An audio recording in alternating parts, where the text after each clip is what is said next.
ಯಾವುದೇ ವಸ್ತು ತನ್ನ ಹೆಂಡತಿನಿಂದ ಕೆಟ್ಟ ಕಾಣಬಹುದು, ಕೆಟ್ಟ ಆಗಬಹುದು, ಅದರ ಮೇಲೆ ತಾಳ್ಮೆ ಮಾಡಿ.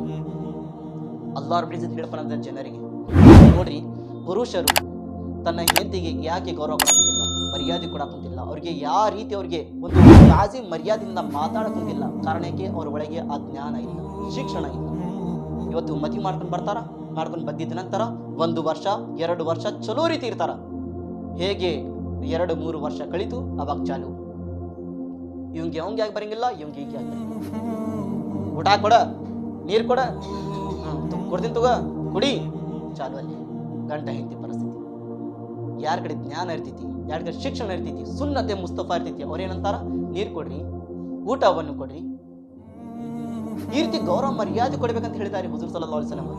ಇಲ್ಲಿ ತನಕ ಹುಜೂರ್ ಸಲ್ಲಂ ಹೇಳಿದ್ದಾರೆ ಏನಂತ, ಒಂದು ಹೆಣ್ಣು ಮಗಳು ಮತ್ತು ಯಾವ ರೀತಿ ಹೆಣ್ಣು ಮಕ್ಕಳ ಮೇಲೆ ಪುರುಷನ ಹಕ್ಕಿದೆ, ಅದೇ ರೀತಿ ಹೆಣ್ಣು ಮಕ್ಕಳ ಮೇಲೆ ಪುರುಷನ ಮೇಲೆ ಹಕ್ಕಿದೆ ಅಂತ ಹೇಳಿದ್ದಾರೆ.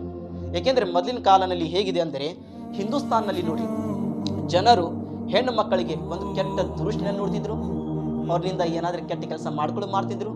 ಇಲ್ಲಿ ತನಕ ಹೇಳಿದ್ದಾರೆ ಹುಜೂರ್ ಸಲ್ಲಲ್ಲಾಹು ಅಲೈಹಿ ವಸಲ್ಲಂ ಅವರು, ಒಂದು ರಾಷ್ಟ್ರವನ್ನು ನಡೆಸಬೇಕಂದ್ರೆ ಒಬ್ಬರು ಯಾರಾದರೂ ಒಬ್ಬ ದೊಡ್ಡವರು ಹಿರಿಯರು ಇರಬೇಕು. ಏನು, ದೊಡ್ಡವರು ಹಿರಿಯರು ಇರಬೇಕು. ಯಾರಾದರೂ ದೊಡ್ಡವರು ಹಿರಿಯರು ಇಲ್ಲಪ್ಪ ಅಂದ್ರೆ, ಊರಿಗೆ ಒಬ್ಬ ಮಿನಿಸ್ಟರ್ ಇಲ್ಲಪ್ಪ ಅಂದ್ರೆ ಆ ಊರನ್ನು ಸರ್ವನಾಶ ಆಗ್ತೈತಿ. ಒಬ್ಬ ಲೀಡರ್ ಇಲ್ಲಪ್ಪ ಅಂದ್ರೆ ಆ ಊರು ಏನಾಗ್ತೈತಿ, ಸರ್ವನಾಶ ಆಗ್ತೈತಿ. ಅದೇ ರೀತಿ ಮನೆ ಒಳಗೆ ಒಬ್ಬ ದೊಡ್ಡವಾದ ಹಿರಿಯ ಇರಬೇಕು, ಜಿಮ್ಮೆದಾರಿ ತಗೊಳ್ಳೋ ವ್ಯಕ್ತಿ ಇರಬೇಕು.